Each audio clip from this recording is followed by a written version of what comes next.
Assalamu alaikum viewers and welcome back to my channel Study Law with Bushra.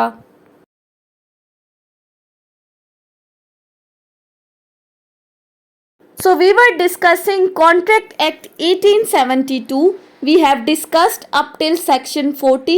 In this video we are going to discuss section 41 of Contract Act 1872. But before starting the discussion, I request you all to please subscribe to my channel and don't forget to press the bell icon for latest updates. Do share this video with your friends and don't forget to comment your feedback. So let's move towards the discussion. Section 41 of Contract Act basically deals with the topic of effect of accepting performance from the third person. अब इस section के अगर आप title को देखें तो इस title में हमें क्या बताया गया है, acceptance of the performance by third person, कि अगर तो आप किसी थर्ड पर्सन से कॉन्ट्रैक्ट की परफॉर्मेंस को एक्सेप्ट कर लेते हो तो उसका क्या इफेक्ट होगा। बेसिकली हम टॉपिक क्या स्टडी कर रहे हैं, हम बात कर रहे हैं डिस्चार्ज ऑफ द कॉन्ट्रैक्ट की, कि एक कॉन्ट्रैक्ट को पूरा किस तरह से करना है, उसको ख़त्म किस तरह से करना है। So there are basically 4 ways of discharging of the contract. हम फर्स्ट वे को स्टडी कर रहे हैं जो कि है by way of the performance, कि सिंपली एक कॉन्ट्रैक्ट को परफॉर्म करके आप उस कॉन्ट्रैक्ट को डिस्चार्ज कर सकते हो। अब कॉन्ट्रैक्ट को परफॉर्म करने से क्या मुराद है कि हर कॉन्ट्रैक्ट आपके ऊपर चूंकि कुछ ऑब्लिगेशंस एंड राइट्स इम्पोज कर रहा है, सो उन ऑब्लिगेशंस और राइट्स को परफॉर्म करके, उन ऑब्लिगेशन और राइट्स को पूरा करके, अपनी ड्यूटीज़ को फुलफिल करके आप एक कॉन्ट्रैक्ट की परफॉर्मेंस कर सकते हो और आपका कॉन्ट्रैक्ट डिस्चार्ज हो सकता है।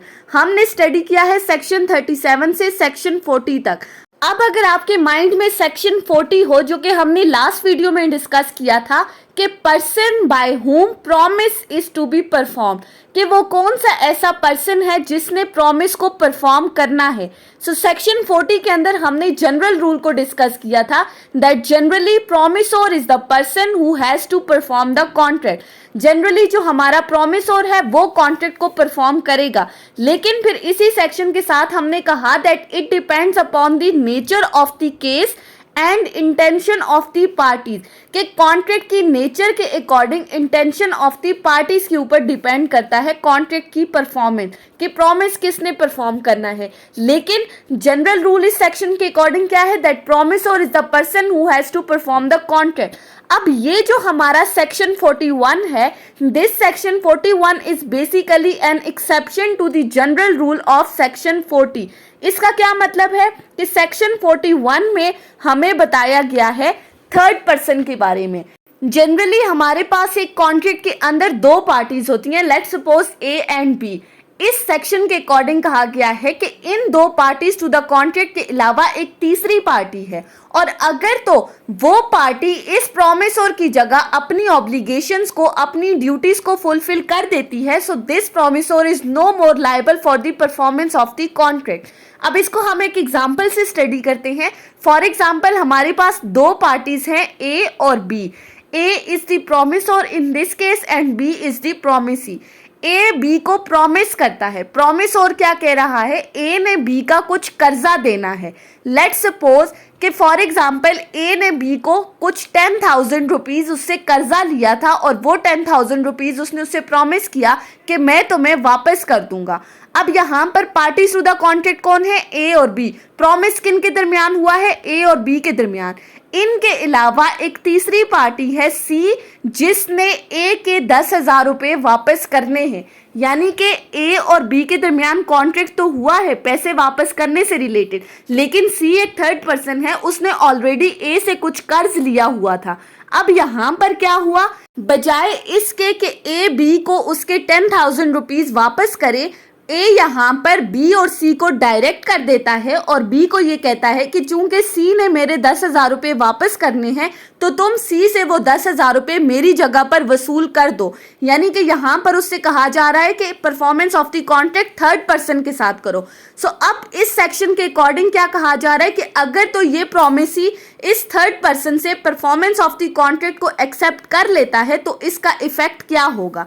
तो इस एग्जाम्पल के थ्रू कहा जा रहा है कि जब बी सी से 10,000 रुपीज वसूल कर देता है तो ऐसी सिचुएशन में now A who is the promisor in this case is no more liable under section 41।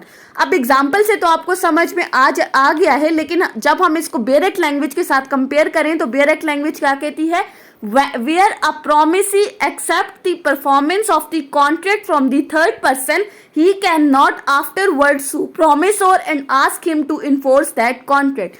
Section 41 simply कहता है कि जब एक प्रोमिसी, जो कि इस एग्जाम्पल में कौन है, बी है, अगर तो वो एक्सेप्ट कर देता है performance of the contract from the third person, example में थर्ड पर्सन कौन है, सी, यानी कि अगर तो जो बी है, प्रोमिसी है, वो सी से 10,000 रुपीज वसूल कर देता है, now he can not afterward sue promisor. अब यहाँ पर बी फर्दर प्रोमिसोर को सू नहीं कर सकता और उससे ये नहीं कह सकता, प्रोमिसोर कौन है, ए इन दिस एग्जाम्पल, कि तुम इस कॉन्ट्रैक्ट को परफॉर्म करो। यानी कि जब प्रोमिसी ने खुद अपनी कॉन्सेंट दे दी है कि वो थर्ड पर्सन से परफॉर्मेंस ऑफ द कॉन्ट्रैक्ट को एक्सेप्ट कर रहा है, तो इसका इफेक्ट क्या है कि now the promisor is no more liable for the performance of the contract. अब आप प्रोमिसोर को रिस्पॉन्सिबल नहीं ठहरा सकते इस सेक्शन के अंडर।